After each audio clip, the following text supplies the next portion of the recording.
So here are some of the characteristics. The first one is motivation to participate in the domain and to improve performance over an extended period of time, like years. The next characteristic is the activity needs to take into account where the participant is at in that moment. So it can't be too hard, it can't be too easy, it needs to be in that like Goldilocks zone.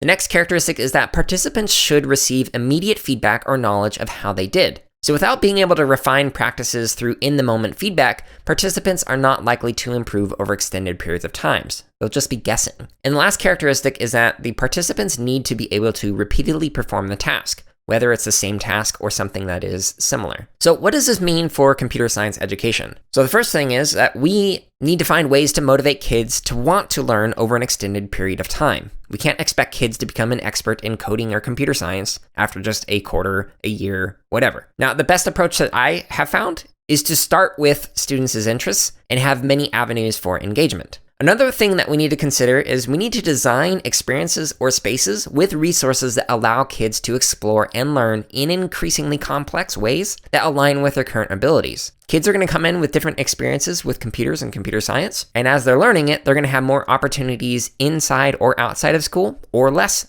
opportunities than their peers. So we need to have a range of resources that accounts for these different skills or understandings. Another thing that we need to consider is that kids need to receive immediate feedback from computer science facilitators, peers, or software to help with continuous refinement. They can't just work on something and then a month later actually get some feedback on it. So for example, can't just write code for a program and then a month later press the compile button and see if it actually works. You need to be able to constantly receive feedback on what's working and what needs improvement, such as through debugging. And kids need to be able to repeatedly apply their understandings in interesting and meaningful ways that assist with sustaining engagement over an extended period of time. Now, one of the things I've mentioned in the podcast repeatedly is trying to work with kids one-on-one rather than teaching to a group or to a mean of the group. So here's a quote from page 367 that talks about the importance of this.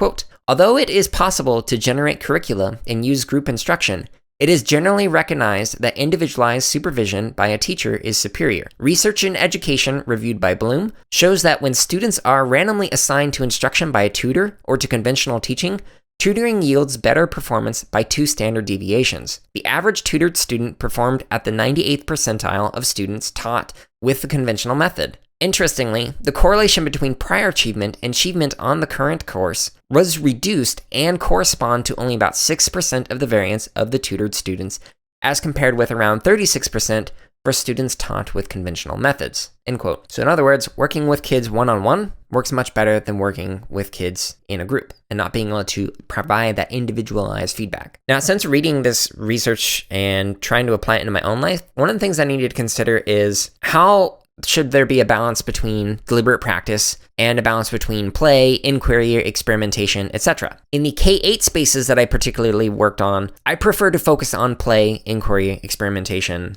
and just cultivating motivation or enjoyment within the field. One of the reasons for this is because I'm trying to build off the interests of the kids that I'm working with, and if I were to immediately jump into deliberate practice with kids, they would likely want to quit or lose interest in CS education, or whatever domain I'm facilitating. So here's a quote that elaborates on this. This quote is from page 368. Quote, "In contrast to play, deliberate practice is highly structured activity, the explicit goal of which is to improve performance. Specific tasks are invented to overcome weaknesses, and performance is carefully monitored to provide cues for ways to improve it further. We claim that deliberate practice requires effort and is not inherently enjoyable. Individuals are motivated to practice because practice improves performance. In addition, engaging in deliberate practice generates no immediate monetary rewards and generates costs associated with access to teachers and training environments. Thus, an understanding of the long-term consequences of deliberate practice is important." End quote. So in other words, deliberate practice can be exhausting.